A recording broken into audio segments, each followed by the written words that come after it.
Now, most of us have heard the term buying votes before, right?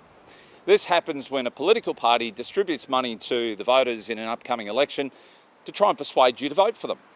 Now, in the dating game, we call blokes who buy love sugar daddies. And Stephen Miles wants to be Queensland's biggest sugar daddy by giving every household a $1,000 rebate on their power bill.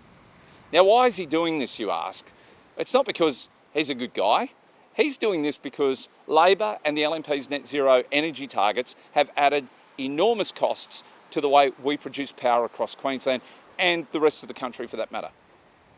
Now, Sugar Daddy Miles thinks that by him giving you this sugar hit to help pay for your power bill over the next 12 months, you're going to vote for him and give him another 4 years in Parliament.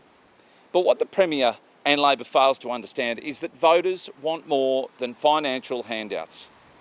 Now, I'm of the view that voters want their elected members to understand their needs and problems. Problems like waiting times for elective surgery. We've got plenty of people waiting in queues here in Rocky.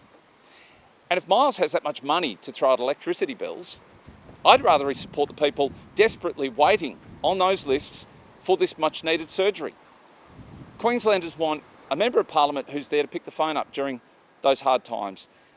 They want someone who's got empathy for the electorate, someone with common sense and a voice to cut through the ideological BS that seems to reign in the minds of the majority in this current Parliament.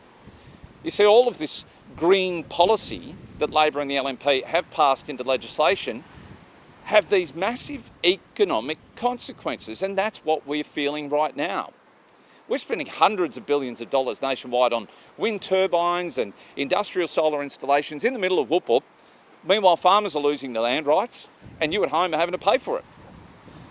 You know, manufacturers and businesses are saying to hell with these added costs. They're either shutting down or they're going to move offshore. And worst of all, businesses are having to pass on the current costs to you. These are added costs that get put onto the grocery bill and the checkout bill every time you spend your money in any store in this country. We are being taken for monkeys. Or in this case, Stephen Miles wants to own you like his own little sugar baby. Don't fall for this nonsense. Labor's days are numbered. With just 3 sitting weeks left before October 26, Labor cannot pass legislation that will better your life, and all he can do, honestly, is buy your vote. Don't let him. I'm James Ashby, the One Nation candidate for the seat of Keppel. I won't buy your vote. I'll just work hard to earn it. One nation, we got the guts to say what you're thinking.